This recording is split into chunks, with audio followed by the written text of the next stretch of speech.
रोटी हम हज़म नहीं कर पा रहे, खाना जो है ना रोटी का गंदम जिसे कहते हैं हम वो प्रॉपर हज़म नहीं कर रहे, आधी रात को भूख लगी है, ऑर्डर किया है, आया खाया फिर सो गए। तो इसमें मैदा तो फिर ज़ाहिर सी बात तेज़ाबियत और इसके अलावा जलन जैसी चीज़ें तो प्रॉब्लम बनेगी। हमें कितनी खुराक खानी चाहिए? नॉर्मल हमारा मैदा कितनी डाइजेस्ट कर सकता है? हम शादी वगैरह में जाते हैं, तो बहुत ज़्यादा ओवरडोज़ खा लिया, मैदे का हिजान नहीं किया यानी कि ना एक फॉर एग्ज़ाम्पल आपकी डाइट प्लान खुराक है एक रोटी की या इस तरह 1 रोटी की आप इसके अलावा वो खाना देखते हैं, उसको ज़्यादा ओवरडोज़ खा लेते हैं, ठीक है? तो ज़्यादा चाय या कॉफ़ी पीने से मैदे का मसला हो सकता है कोई? हाँ, बिल्कुल। कह रहा था जब हम आए तो एक पेशेंट इधर बैठे हुए थे, तो वो आपको बता रहे थे कि उनका बीपी का मसला था, उनका वाक़ई तेज़ भी था बीपी। आपने लेकिन उनको बताया कि वो एक्चुअल बीपी का मसला नहीं है, वो मैदे का ही मसला है। बीपी का बहुत ज़्यादा मैदे के साथ कनेक्शन है। आजकल बहुत से लोग मैदे के मसले का शिकार हैं, जैसे गैस, एसिडिटी और कब्ज़। कुछ लोग इसकी रोज़ मेडिसिन खाते हैं और कुछ को पेट फूलना, जलन या दर्द रहता है और कुछ को तो ये भी नहीं पता कि असल मसला है क्या।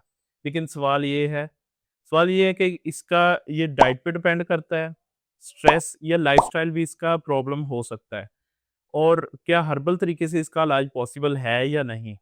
इन सब सवालों का जवाब देने के लिए हमारे साथ आज मौजूद हैं मिर्ज़ा हकीम रिज़वान अली। अस्सलाम वालेकुम हकीम साहब, क्या हाल है? वालेकुम सलाम, ठीक-ठाक, शुक्र अल्लाह का, आप सुनाएँ ठीक है? ठीक-ठाक। सबसे पहले तो ये बताएँ कि जो मैदे का प्रॉब्लम है, जो स्टमक प्रॉब्लम है, उसका असल सबब क्या है, रीज़न क्या है इसकी? मैदे की जो काफ़ी वजूहात होती है, इसमें नो डाउट कि हम कोई ऐसी स्पेसिफ़िकेशन बात कर सकते हैं क्योंकि मैदे के बहुत ज़्यादा प्रॉब्लम्स बनते हैं, यानी कि वो उनकी कई वजूहात होती है।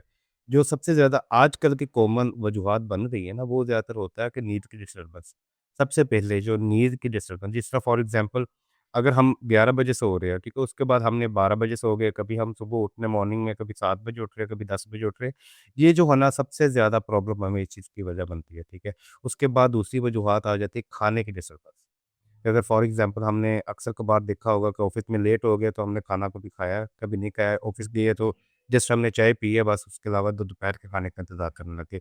ये भी जो है सबसे बड़े तेज़ाबियत और उसके अलावा जो है अपना आप ये कह सकें मिद्दे की प्रॉब्लम का ये भी सबसे ज़्यादा बॉयस बनती है। उसके बाद जो है अक्सर कभार जो हम सोने के वक़्त जो खाना खाते हैं, हुँ। ये कॉमन बात है, यानी कि हमें तो सुबह से हम जब आते हैं ऑफ़िस से जॉब करके या उसके अलावा कहीं काम से जब आते हैं, आते साथ ही हम जो है ना खाना जो है बेड पे खाते हैं।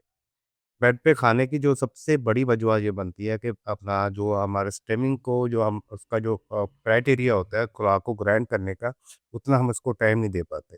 हम फ़ौरन लेट जाते हैं। ये भी हमारी बहुत ज़्यादा वजूहात में शामिल होती है। लेट खाना खाना आम हो रहा। हकीम साहब आजकल गैस और एसिडिटी के इतने पेशेंट्स बहुत ज़्यादा उनमें इज़ाफ़ा देखने को मिल रहा है, तो ये क्यों इतने ज़्यादा पेशेंट्स हैं? एसिडिटी जो है ना तेज़ाबियत जिसे कहते हैं कि तेज़ाबियत वाक़ई यानी कि यही वजूहात जो मैंने आपको कॉमन बताई है कि यानी कि जो हमारे रोज़मर्रा ज़िंदगी के जो हमारे जो डिस्टर्बेंस है, क्राइटेरिया है, इनकी वजूहात की वजह से ज़्यादा बनता है कि अब देखिए फॉर एग्ज़ाम्पल मैं एक एग्ज़ाम्पल देता हूँ कि जब आपने बेड पे खा लिया, खाने के बाद उसको तकरीबन कम से कम मैदे को स्टमक को 3 से 4 घंटे चाहिए होता है कि खाना को हज़म करने के लिए, ठीक है? अगर आप उसी वक़्त उसी घंटे के अंदर आपने 1 घंटे के अंदर आप लेट गए, सो गए, ठीक है? मैदा भी हमारा जो है रेस्ट पोज़ीशन में चला गया। उसकी क्या वजूहत बन गई, जो हमारा खाना है अभी वो वेटिंग एरिया में पड़ा हुआ है। उसने क्या करी तेज़ाबियत बनानी शुरू कर दी। फॉर एग्ज़ाम्पल एक बोल ले लें, उसमें जो हम कोई ऐसी रोटी की जो बुर्की है या इस तरह की चीज़ डालते हैं, वो भी एक तेज़ाबियत बन जाती है, उसमें गुबार सा निकलना शुरू हो जाता है, स्मेल सी आना शुरू हो जाती है, क्राइटेरिया बन जाता है ना, तो यही चीज़ होती है जब हमने खाना खाया, ऊपर से पानी पिया, ठीक है? तो ये एक वो बन चुका है ना क्राइटेरिया सा। अब इसमें क्या होता है कि जब हमने सो गए हैं तो वो सारी सुबह तेज़ाबियत बनाना शुरू कर दी है। तेज़ाबियत के साथ क्या है, वो गले में जलन जो साड़ पड़ता है, अक्सर हुँ, हुँ, पेशेंट हुँ। बताते हैं। उसके अलावा जो गला सुबह मॉर्निंग में जब उठते हैं तो गला जब मुँह खुश्क-खुश्क सा रहता है। ये सभी जो प्रॉब्लम्स है इसी वजह से ज़्यादा होता है। और गैस का भी जो मामला था वो भी इसके साथ ही मुंसलिक है। यही जो कॉमन वजूहात है, यानी कि जो हम रोज़मर्रा ज़िंदगी के अंदर अपना इस चीज़ को अपना इग्नोर करते हैं कि यानी कि बेड पे खा लिया और चाय पी ली, यानी कि चाय अपना खाली पेट हमने चाय का इस्तेमाल कर लिया, ये भी हमें इस चीज़ को तो प्रॉब्लम बनाती है। तो ये चीज़ें हम इन चीज़ों से अवॉइड करें तो बेहतर होगा, ना कि हम इन चीज़ों को इम्प्लीमेंट करें, यानी कि इसमें रोज़मर्रा ज़िंदगी में इज़ाफ़ा करें। आजकल तो वैसे फ़ास्ट फ़ूड की भी बहुत ज़्यादा डिमांड होती है ना रात के टाइम, ठीक है? अब रात रात में को ऑर्डर कर रहे होते ऑर्डर हैं। कर रहे होते हैं ना, अब वही चीज़ सिव अब रोटी हम हज़म नहीं कर पा रहे, हुँ। खाना जो है ना रोटी का गंदम जिसे कहते हैं हम वो प्रॉपर हज़म नहीं कर रहे, हम मैदे को मैदा है हमारे जो फ़ास्ट फूड के अंदर, हम उसको वेटिंग में पहनते थे। उसको कम से कम फिर भी कुछ टाइम और ज़्यादा चाहिए होता है, लेकिन ये चीज़ें हम आधी रात को भूख लगी है, ऑर्डर किया है, आया, खाया, फिर सो गए। तो इसमें मैदा तो फिर ज़ाहिर-सी बात तेज़ाबियत और इसके अलावा जलन जैसी चीज़ें तो प्रॉब्लम बनेगी ना। बहुत से लोग कंप्लेन करते हैं कि उनको खाना खाने के बाद उनका पेट फूल गया है या गैस हो गई है, तो इसकी वजह क्या है? गैस तो देखिए बननी है ना, यानी कि जो ही सारा प्रोसेस जैसे मैंने आपको बताया, उसके बाद जब कॉमन जो है ज़्यादातर अगर खाना खाते ही साथ ही वो गैस पेट का फूलना यानी कि ये चीज़ें बनना शुरू उसकी भी एक वजह होती है कि अब देखिए 1 मंथ का हमारा जो प्रोसेस है जिस तरह मैंने आपको बताया कि हम खाना खाते हैं साथ ही लेट गए हैं, कभी खाना खाया, कभी बहुत ज़्यादा ओवरडोज़ खा लिया। यानी कि फॉर एग्ज़ाम्पल जैसे हम शादी वगैरह में जाते हैं, तो बहुत ज़्यादा ओवरडोज़ खा लिया, मैदे का हिजान नहीं किया यानी कि ना एक फॉर एग्ज़ाम्पल आपकी डाइट प्लान खुराक है एक एक रोटी की या इस तरह 1.5 रोटी की आप उसके अलावा वो खाना देखते हैं, उसको ज़्यादा ओवरडोज़ खा लेते हैं, ठीक है? तो अब क्या होता है कि आस्ता-सा जो प्रोसेस हमारा चलता है ना, उसमें ये होता है कि जो हमारा मैदा है ना, वो ज़ाहिर-सी बात है एक मशीन है, ठीक है? अब वो खराब तो उससे भी होना है, हुँ। ठीक है? अब जब हम उसके ऊपर वो बजट डालते रहेंगे, ओवरलोड करते रहेंगे खुराक को, तो ज़ाहिर-सी बात है ये खराब तो होनी है ना। इस दौरान क्या होता है जब मैदे के मुँह के ऊपर सोज़श आ जाए, इन्फेक्शन पैदा हो जाए, तो ये होता है कि हमारा एक तो आगे जो हम उसके खुराक को ग्राइंड होने से नहीं दे रहे, उसके बाद क्या होता है कि जब हमारे इन्फेक्शन स्वेलिंग जब आना शुरू हो जाएगी, तो क्या होगा? हमारा जो पेट फूलना शुरू हो जाएगा। कुछ भी हम खाएँगे, कुछ भी हम करेंगे तो फ़ौरन ही हमारा जो है इन्फेक्शन होती है ना, इन्फेक्शन की वजह से जो अपना स्वेलिंग है वो बढ़ जाती है थोड़ी-सी। उसमें ये होता है कि हमारा जो क्राइटेरिया है यानी कि तदाबियत यानी कि उसके अलावा पेट फूल जाना और फ़ौरन ही जो जलन का बायस बन जाना। आगे तो चलिए आपको कहते हैं ना कि कुछ टाइम लगता था। उस दौरान खाने के दौरान ही जो तदाबियत बनना शुरू हो गई है, ठीक है? पेट फूलना शुरू हो गया है। उसकी वजह ये होता है कि आपका जो स्टमिक है वो इन्फेक्शन की तरफ चलना शुरू हो गया है। इन्फेक्शन हो चुका है यानी कि ना इस तरह की प्रॉब्लम भी फेस करना। कौन-सी ग़िज़ा खाने से मिर्दे का मसला हो सकता है या गैस होती है उससे? उसमें भी कॉमन चीज़ें हो जाती है जिस तरह बायोलॉजिकल खुराक से। हुँ। फॉर एग्ज़ाम्पल दूध का जो रात के टाइम इस्तेमाल करना, बहुत ज़्यादा लोग जो है ना रात के टाइम सोते रात दूध को पीते हैं, पीते ठीक हैं। है? वो अब बायाबादी है, या तो उसके अंदर सौंफ ऐड कर लें, या सूंड ऐड कर लें, या काली मिर्च ऐड कुछ ऐसी चीज़ें ऐड कर लें जिसमें उसका बायाबादीपन खत्म किया जा सके। हम क्या करते हैं खालस दूध जो है ना, उससे अब रात के समय एक तो हमने खुराक खाई है, खाना खाया है, उसके साथ दूध का इस्तेमाल कर लिया है। कम से कम मेरे हिसाब से दूध को जो है ना कम से कम असर के टाइम इस्तेमाल करना चाहिए। दूध को एक गिलास असर करें ताकि उसके जो बायाबादी सबसे पहले ये दूध आ जाता है, ठीक है? उसके बाद आता है कि अक्सर रात के टाइम जो हम बिरयानी का जो है चावल, हुँ, हुँ। ठीक है? ये भी चीज़ को प्रॉब्लम का बायस बनता है कि रात के टाइम जो है ना इन चीज़ों से अपना राइस वगैरह, चावल वगैरह से परहेज़ करें। हाँ, इसमें भी 2 कैटेगरीज़ आ जाती है। एक होता है कि बिरयानी, एक होता है पुलाव। बिरयानी को फिर भी किसी सूरत में इस्तेमाल करो, हुँ, हुँ। क्योंकि इसमें जब चावल को बॉयल कर लिया जाता है, तो इसमें बायाबादी जो चीज़ होती है, वो कम हो जाती है, खत्म हो जाती है ना? तो पुलाव में ये चीज़ नहीं होती। पुलाव आपको बायाबादी ज़्यादा बनाएगा, ज़्यादा बोझ पैदा करेगा, ठीक है?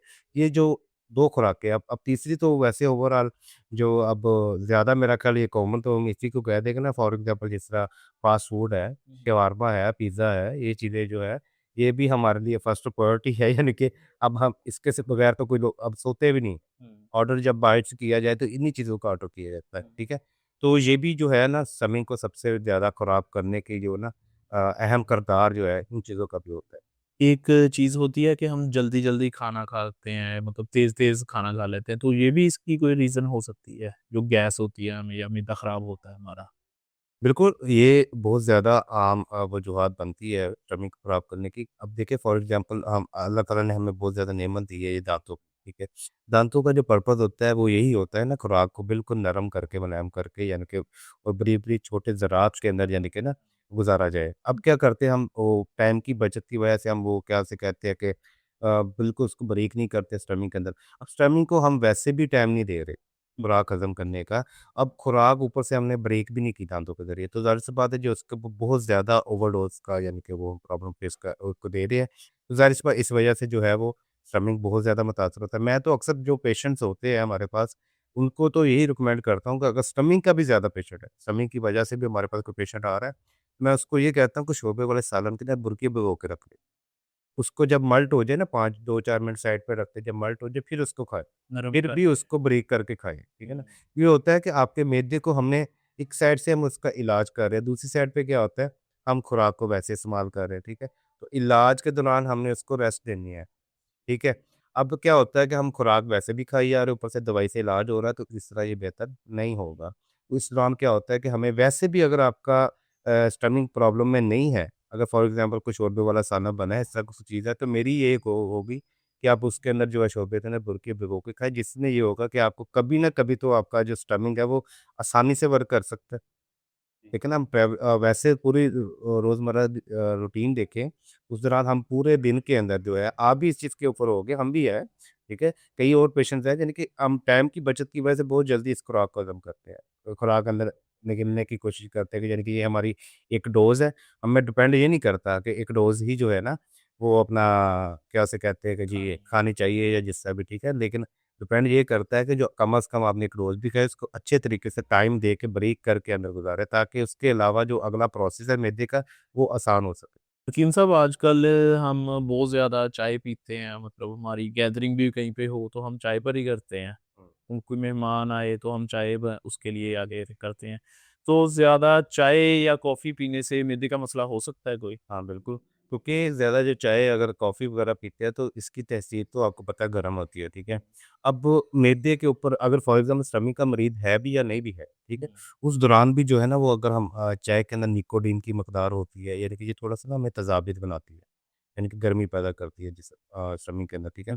ऑलरेडी तेज़ाबियत मेरा नहीं ख्याल कि किसी पेशेंट को ये होगा कि 100 में से 97% जो लोग हैं मैदे की प्रॉब्लम में शुमार है, ठीक है। अब ऊपर से हम इस चीज़ को चाय की सूरत में ले लेते हैं। चाय अगर हम इस्तेमाल करते हैं तो ज़ाहिर-सी बात है मैदे के अंदर ऑलरेडी गर्मी होती है। जिस समय जिगर की गर्मी की वजह से अब जो चाय जब हम ऊपर से चाय का इस्तेमाल करना है या कॉफ़ी का इस्तेमाल करना है, वो भी हमें तेज़ाबित बनाएगी। तेज़ाबित ज़ाहिर-सी बात है, फिर आपको पता है कि यानी कि वो चेहरे के अंदर दानों की सूरत भी इख्तियार कर जाती है, गर्मी पैरों की तलियों में सेक वगैरह निकलना भी शुरू हो जाता है। इस सारी चीज़ें भी इसमें हाँ, मैं ये नहीं कहूँगा कि अपना चाय का बिल्कुल भी इस्तेमाल ना करें। हाँ, 1-2 दफ़ा हो जाता है तो लिमिट में करें। लिमिट में करें इस चीज़ को। कोई भी डाइट प्लान है ना, उसको लिमिट में इस्तेमाल करना चाहिए। हम लोग ज़्यादातर करते हैं कि अगर कुछ सीज़न आ गया गाजरों का, ठीक है? गाजरों के सीज़न के अंदर हम क्या करते हैं कि जी हम ये भी अल्लाह की नेमत है, इसको पीने से एचबी का इज़ाफ़ा होता है, जी गर्मी कम होती है, फलाँ-फलाँ-फलाँ। तो हम उसको लिमिट को छोड़ के ना, हम इसको कह लें कि अपना 1 गिलास हमारी लिमिट है, ठीक है ना? हम उसके ऊपर क्या कर देते हैं कि 5 से 6 गिलास, 2 गिलास, पी लेते 3 हैं। गिलास पी लेते हैं। यानी कि सारी जो एचबी ना, खून या कह लें जिगर की गर्मी हमने आज ही खत्म कर। तो इस चीज़ के ऊपर भी होता है कि कोई भी चीज़ लिमिट वाइज़ अच्छी लगती है। अब देखना 3 टाइम आपने खाना खाना है, 10 टाइम आपने चाय पीनी है, तो ज़ाहिर-सी बात फरमाइश तो फ़ायदा करेगी।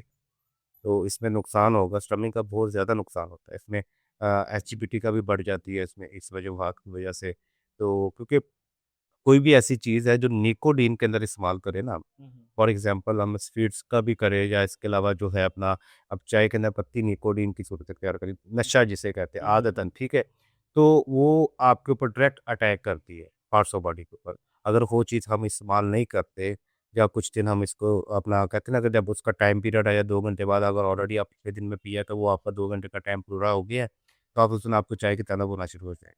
तो निकोटीन की सूरत में कोई भी चीज़ है ना, वो आपको फ़ौरन अटैक करेगी, नुकसान देगी। हकीम साहब एक आपने बात की है ओवरडोज़ की, ज़्यादा खुराक खा लेना या ज़्यादा कोई भी चीज़ खा लेना। तो इसको हमें कितनी खुराक खानी चाहिए? नॉर्मल हमारा मैदा कितनी डाइजेस्ट कर सकता है, हज़म कितनी कर सकता है ये? बात आपकी ठीक है कि यानी कि कितनी खुराक खानी चाहिए, यानी कि ये भी एक कॉमन सवाल है, क्वेश्चन है। लेकिन इसमें मैं एक चीज़ कहूँगा, ओवरडोज़ जो खुराक मैंने आपको बताई कि एक इंसान की जब लिमिट है, लिमिट से ओवर खा ले। अब इसमें क्या होता है, लिमिट से कैसे पता लगेगा? हमारे मैदे के ऊपर एक सेंसर होता है कि यानी कि अल्लाह ताला की तरफ से एक चीज़ आप भी एक चीज़ को इमेजिन करें कि अगर आप खाना खा रहे हैं, 1 रोटी खा ली या डेढ़ रोटी खा ली, तो एक सेंसर आपको दिमाग के अंदर आता है कि अब मैं फुल हो गया हूँ। ऑटोमैटिकली ये आपको सेंसर पहुँच जाएगा कि मैं फुल हो चुका हूँ, ठीक है? तो उस दौरान आपने क्या करना है, खाने को छोड़ देना। खाना मैदे को एंड तक फुल नहीं करना। एंड तक फुल करने से ये होता है कि मैदा जो खुराक को अच्छी तरीके से हज़म भी नहीं कर सकता। फॉर एग्ज़ाम्पल जैसे हम एक बोतल है ना, उसके अंदर कोई लिक्विड फॉर्म 2 किस्म का लिक्विड ऐड करते हैं, तो हम उसको मिक्स करने के लिए उसके ऊपर थोड़ी-सी स्पेस छोड़नी चाहिए, ताकि उसको हिलाएँ तो वो मिक्स हो जाए। अब उसको हमने एंड तक फुल कर देना है, तो जो मिक्सिंग जो प्रोसेस है वो हमारे लिए बहुत ज़्यादा टफ क्राइटेरिया बनेगा, ठीक है? जहाँ पे आपको सेंस पहुँच जाएगा कि यानी कि आपका यानी कि ये कह लें कि आपका मैदा जो है ना खुराक अपना मेरी खुराक पूरी हो चुकी है, वहीं पे आपने इस खाने को स्टॉप कर देना है। हकीम साहब, अभी मैं देख रहा था जब हम आए तो एक पेशेंट इधर बैठे हुए थे। तो वो आपको बता रहे थे कि उनका बीपी का मसला है, या उन्हें लग रहा था बीपी का मसला, उनका हुँ, वाक़ई तेज़ भी था बीपी। हुँ, तो आपने लेकिन उनको बताया कि वो एक्चुअल बीपी का मसला नहीं है, वो मिर्दे का ही मसला है। हाँ। तो ये क्या कनेक्शन है बीपी और मिर्दे में? बीपी का बहुत ज़्यादा मैदे के साथ कनेक्शन है। बीपी होता क्या है? बीपी यही है ना कि अगर आपके जिस्म में कोई भी किसी किस्म का प्रॉब्लम बन रहा है तो हमारे ये खून के जो वेन्स के अंदर खून की जो मकदार है, हुँ, हुँ। वो प्रेशर बनाना शुरू कर देती है। खून की में जो मकदार है वो प्रेशर उनका तेज़ हो जाता है। हुँ, हुँ। तो हम जब बीपी चेक करते हो तो हमें तब पता था कि हमारा ब्लड प्रेशर तेज़ हो चुका है।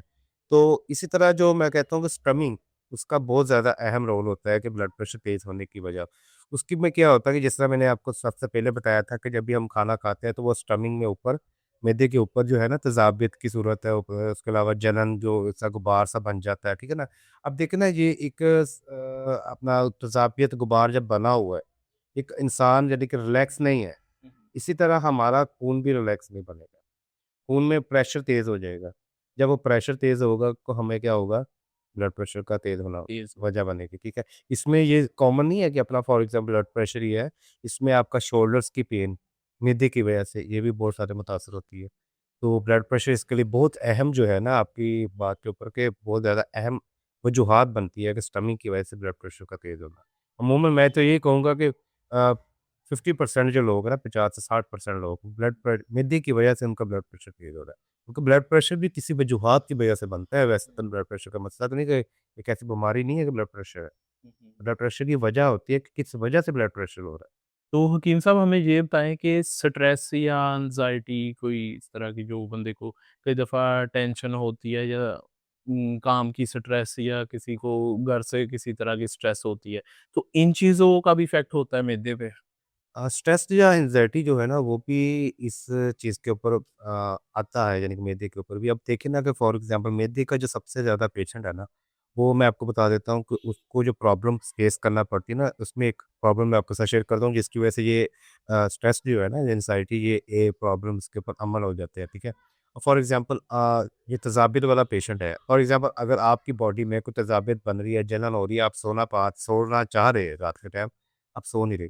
ज़्यादातर कॉमन ये होता है कि यानी कि स्टमिंग वाला जो मरीज़ होता है ना मैदे वाला, वो रात के टाइम जो पूरी नींद नहीं सोता। हुँ। यानी कि वो 50% जिस तरह एक इंसान जाग रहा होता है ना कि यानी कि उसके पास कुछ भी यानी कि चल रहा है, यानी कि उसको समझ आ रही है किस टाइम मेरे पास से कोई चल के जा रहा है या कोई इस तरह की एक्टिविटी वगैरह। तो अब देखें ना जब तक इंसान की जब तक नींद नहीं पूरी होती, जब तक इंसान की नींद नहीं पूरी होगी तो वो ज़ाहिर-सी बात इस मसले में इंक्लूड तो होगा ना। हुँ। अब देखें ना एक तो इंसान की नींद नहीं पूरी, दूसरा वो तज़ाबियत से घिरा हुआ है। उस मामला की वजह से।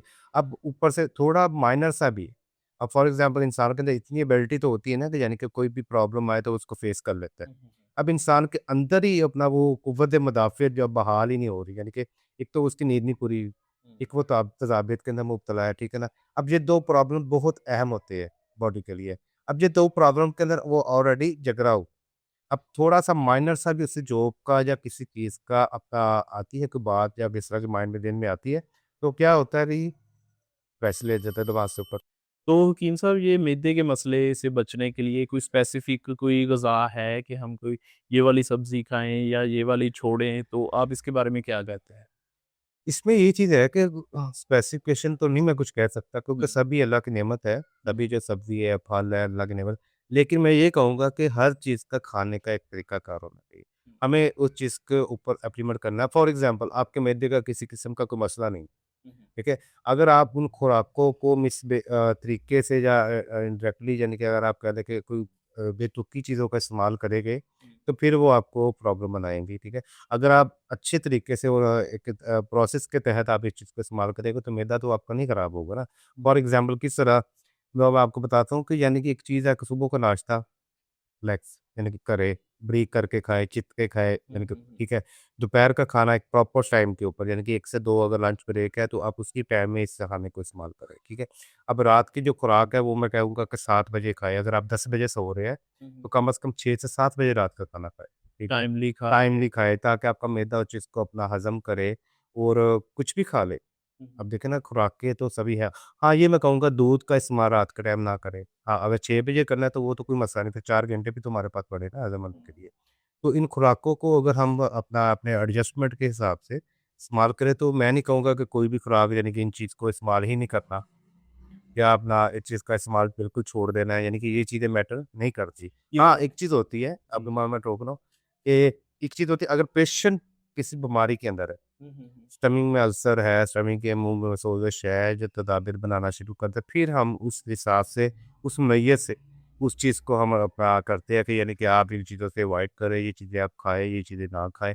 उस हिसाब से एडजस्टमेंट करना बनती है। अगर आपको कोई मसला नहीं है, तो आप पहले से ही अपनी खुराक का डाइट प्लान जो है ना, उस हिसाब से कंटिन्यू करें, तो कोई ऐसा इश्यू नहीं होता। ये हम अक्सर डॉक्टर के पास भी जाएँ तो हमें ना फ़ौरन वो रोकते होते हैं कि चावल नहीं खाने या पराठे से रोक देते होते हैं तो और वो वही चीज़ है ना, आप देखिए ना, आप डॉक्टर के पास गए क्यों हैं? हुँ, वजह बनी है ना, स्टमक के अंदर मसला है, तो आप डॉक्टर के पास गए ना। मैं वही चीज़ कह रहा हूँ कि अगर कोई मसला है, तो फिर हमें अवॉइड करें कि हमने बाया-बादी चीज़ें नहीं खानी, दाल नहीं खानी चने की, उसके अलावा गोभी नहीं खानी, दाल माश नहीं खानी, हुँ, दूध नहीं रात के टाइम पीना, चावल नहीं खाने, ठीक है? फिर हम इस चीज़ को अवॉइड करें कि आपने इन चीज़ों से परहेज़ करनी है, खाना नहीं है यानी कि ना। कोई कंडीशन ऐसी भी होती है कि हम बिल्कुल ही इसको बंद करते हैं, ठीक है? उसमें बंद क्या करते हैं, हम रोटी का भी इस्तेमाल बंद करवा देते हैं। हुँ, यानी कि उसको बाकायदा हम कहते हैं कि ये कद्दू का शोरबा बनाएँ, उसके अंदर बुरके को भिगोए, फिर उसको इस्तेमाल करें, 5 मिनट बाहर रख के। तो कंडीशन वाइज़ इस चीज़ को डिपेंड करता है। अगर आप ठीक है, तो ज़ाहिर-सी बात है आपने किसी डॉक्टर के पास नहीं जाना। फिर उस सूरत-ए-हाल में भी जी आपने हर चीज़ खानी है, हुँ, तो खाने में तो कोई ऐसा मसला नहीं है। खाए, लेकिन उसको तरतीब से खाए। ओवरडोज़ ना खाए कि जिस तरह ये आज शादी पे आ गए, ये हमने सुबह को नाश्ता नहीं किया, अब दोपहर का हमने सुबह और शाम का मिक्स करके खाना पैसे पूरे है। कर रात का भी हमने पूरा करना है। ये ठीक होता है ना, कॉमन ये चीज़ जी, होती है। मैं एक रिसेंटली एक गाँव में था, हुँ, उधर इवेंट था तो 2 शादी थी हमारे ना, हुँ, तो क्या हुआ जी वो ना मटन बना था इस तरह, ठीक है? तो या बीफ था, आई थिंक मुझे इतना याद भी नहीं है, तो उधर क्या हुआ है, वो खा रहे हैं यानी कि रोटी का इस्तेमाल नहीं उन्होंने किया, नान या रोटी, उन्होंने वैसे ही यानी कि वो सालन को खाना शुरू कर दिया। हुँ, वो बड़ा मैं थोड़ा-सा जानने वाले थे, मैंने कहा ये थोड़ा-सा ना हाथ कम और नेक्स्ट भी हमने जाना है, तो ज़ाहिर-सी बात है उधर से भी ना कुछ खाया तो फिर अच्छी बात नहीं। तो आगे उन्होंने क्या है कि पॉकेट में से ना नींबू निकाल दिया। जो स्प्राइट पड़ी थी, हुँ, स्प्राइट के ऊपर नींबू निचोड़ के उन्होंने वो पी लिया। वो कहते हैं, "ये यार देखो बेकार आ गया, लो ये हज़म हो हज़म गया।" हो गया। अब देखिए ये एक चीज़ नहीं है। अब देखिए ना इसके ऊपर आपने अच्छा खाना जो खाया उसका भी तो फ़ायदा नहीं ना हुआ, हुँ, ठीक है? ऊपर से नुकसान मैदे का ज़्यादा कर लिया, ठीक है? इन चीज़ों से हमने अवॉइड करना है। अब इस तरह की जो हम डिसबैलेंस करेंगे ना जब हम स्टमक को या अपने खुराक को, तो फिर हम बीमारी का मुब्तला होंगे, फिर हम डॉक्टर्स के पास भी जाएँगे, हकीमों के पास भी जाएँगे। तो ये तो फिर भी चीज़ कॉमन हो जाएगी ना, फिर उस दौरान हमें फिर इन चीज़ों से भी परहेज़ रोका जाएगा, फिर हम इन चीज़ों को तरसेंगे खाने को। पानी आप से आगे बात हो रही थी कि पानी के बारे में। हुँ। पानी कितना इफ़ेक्ट डालता है? कम कुछ लोग पानी तभी पीते हैं जब उनको शदीद प्यास लग जाती है, मतलब सारा दिन उनका पानी होता ही नहीं है, दिन हुँ, में 2 गिलास पी लिए, 3 गिलास पी लिए, हुँ। बस इतना सा। ये पानी जो है ना, तो पानी हमारी बॉडी के लिए कम से कम 8 से 10 लीटर रोज़ाना बेसिस पे पीना चाहिए, हुँ, ठीक है? अब खुराक के दौरान अगर हम कहते हैं ना कि फॉर रोटी के दौरान हुँ, हुँ, खाना खा रहे हैं, तब हम अगर पानी को इस्तेमाल करें, तो उसमें मैं जी ये चीज़ कहूँगा कि खाना से शुरू में पानी पी लें, हुँ, दरमियान में पानी पी लें, बाद जो में नहीं। लास्ट में हमने पानी नहीं पीना। उसकी वजह क्या है? खाने के ऊपर जब हमने पानी की तह लगा देनी है, तो खाने ने है मूवमेंट भी तो करनी है ना, हुँ, हुँ, ठीक है? ऊपर पानी का प्रेशर होगा, वो उसको प्रॉब्लम बनेगी, तो पानी का वज़न ज़्यादा हो, हज़म नहीं ठीक है? होगा। हाँ, इसे पानी पहले पी ले, बाद में पी ले। उसके बाद जो है ना, कम से कम आप एक चीज़ इमेजिन करें, 1 गिलास जो है वो हाफ लीटर का होता है, हुँ, कम से कम, ठीक है? और आपने उसको इमेजिन कैसा 20 के करीब, 15 के करीब कम से कम आपको प्यास लगे या ना लगे, हुँ, आपने पानी का इस्तेमाल करना है, ठीक है? यानी कि सिप की सूरत में ले ले या अपना वैसे आप टेबल पे रख लें, अगर ऑफ़िस वर्क कर रहे हैं, तो हुँ, थोड़ा-सा चंद टाइम के बाद थोड़ा-सा इन रिमोट लगा लिए। इस तरीके से आपने कम से कम है ना अपने 9 से 10 लीटर जो है ना पानी रोज़ाना बेसिस पे आप इस्तेमाल करना है। इसमें मैदे का नहीं, हुँ। आपका जो गुर्दे भी हेल्थ उसकी भी हेल्थ अच्छी रहेगी, पूरी बॉडी जो है ना वो आपकी फ्रेश रहेगी। हकीम साहब कोई घरेलू नुस्ख़ा हमें बताएँ या कोई टोटका हमें बताएँ जिससे कोई हमें मैदे का पता चल जाए कि मसला हो चुका है, हम उसको ठीक कर लें घर में ही? हाँ, इसमें आप घर में कोई ऐसी चीज़ बना के रख लें कि चीज़ें प्रॉपर्ली जो ट्रीटमेंट होता है ना, वो तो चले हम मतलब पे आके नब्ज़ की सूरत में हम चेक करते हैं कि यानी कि इनका मसला किधर तक पहुँचा है। उसके अलावा जो है इनका किस तरह का जो इश्यू है, ठीक है? इन्फेक्शन तो नहीं बढ़ गई या इस तरह का मामला है। हमें क्या करना है घर के लिए ओवरऑल जो वैसे अगर कोई पेशेंट को मसला है जैसे अल्सर है या स्टमक में सोज़िश है या किस तरह का मसला मसाइल है, तो उसके लिए तो फिर इलाज है ना। वो हम नब्ज़ के मुताबिक देते हैं, इसका मसला क्या है, इसका मिजाज कौन-सा है, इसको कौन-सी मेडिसिन देनी चाहिए, कौन-सा यानी कि सिस्टम वगैरह इस तरह प्रोसेस है। उसके उसके अलावा अगर आप कह रहे हैं कि घर के लिए हम बना के रखते हैं, तो वो मैं कहूँगा कि आप सौंफ ले लें। उसके अलावा फल-फल ज़राज़ है, ठीक है? और मगा कहते हैं इनको, ठीक है? उसके अलावा फल-फल स्याह है, काली मिर्च, उसके अलावा जो है पुदीना आप खुश्क ले लें, मुलट्ठी ले लें आप, सौंफ ऐड कर लें इसके अंदर, ठीक है? किकनी निशादर, ठीक है? अगर आपने इस तरह करना है कि 10-10 ग्राम आपने ये चीज़ें ले लेनी है, उसके अलावा तिकड़ी निशादर की मकदार जो आपने वो 3 ग्राम कर लेनी है, ठीक है? 10 ग्राम और 3 ग्राम, ठीक है? हाथ से थोड़ा-सा कम कर लीजिएगा। तो और उसके अलावा थोड़ा-सा नमक डाल लें, काला नमक, ठीक है? उसके अलावा हरीर स्याह, वो आप उसके जो छिलके हैं, वो आपने 10 ग्राम ले लें, ठीक है? तो इनको एक सफ़ूफ बनाकर घर में रखें। इसमें ये होगा कि यानी कि जब भी आपको थोड़ा-सा बदपरहेज़ी होती है, तज़ाबित बनती है, जाके इस तरह का मसला है, हाँ, थोड़ा-सा इसके अंदर बाइकार्ब ले लें, मीठा सोडा ले लें, यानी कि जैसे अपना ठीक है, वो इसमें 2-3 ग्राम वो हम ऐड कर लेते हैं, इलायची छोटी ऐड कर लें।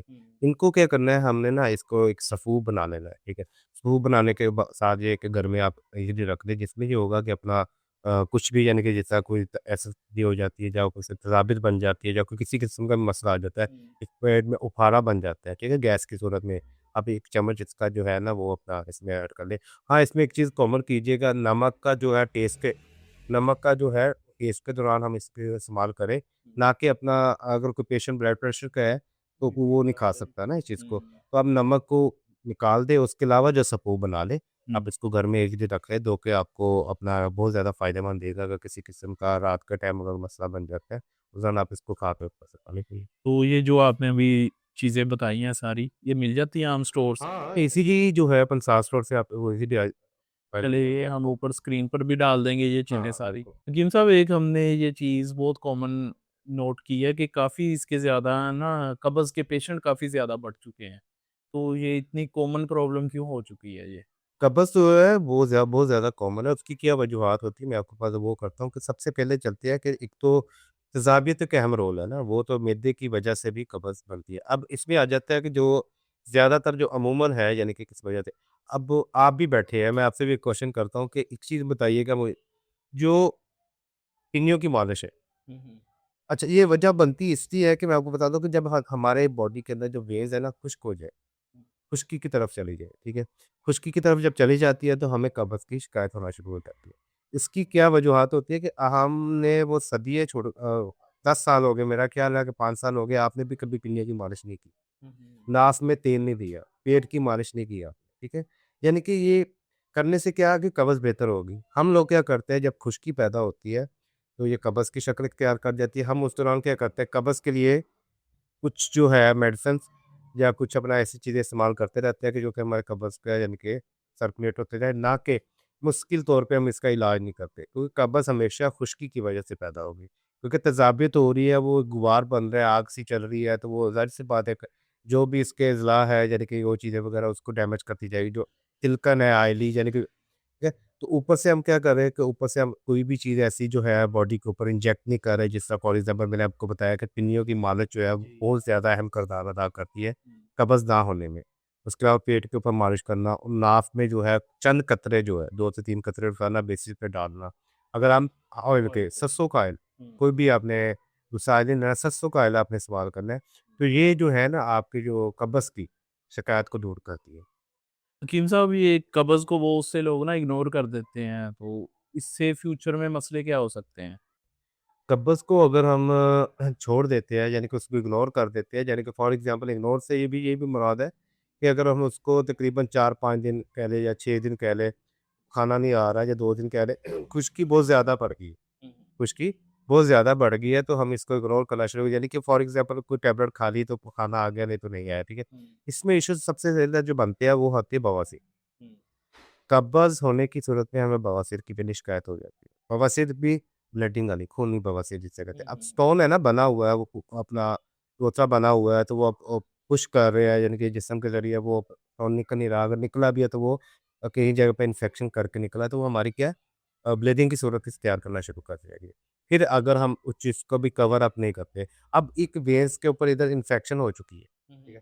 स्टोन का यहाँ से पास करना है, उस जगह पे सारी वेन्स की इन्फेक्शन उधर फिर हमें क्या है, मोको वाली बवासीर जिसे कहते हैं ना, मोको वाली बवासीर बन जाती है। यानी कि ये बवासीर की जो भी अलामात है, वजूहात है, ये कब्ज़ के साथ 100% मुंसलिक है। स्टार्ट यहाँ से होती है ये। स्टार्ट यहाँ से होती है, यानी कि पहले हमारी खूनी बवासीर शुरू हो जाती है, फिर उसके बाद अगर हमने इस चीज़ को भी कवर अप ना किया, तो फिर वो इस चीज़ को प्रोसेस थोड़ा-सा चलता है, फिर मोको वाली बवासीर बनती है। चलें ठीक है हकीम साहब, हम आपको इसी तरह तंग करते रहेंगे बार-बार और आपके लिए इसी तरह हकीम साहब से टेक्निक्स और जो टिप्स हैं आपके हेल्दी लाइफ़स्टाइल के लिए, वो हकीम साहब से लेके आपको बताते रहेंगे।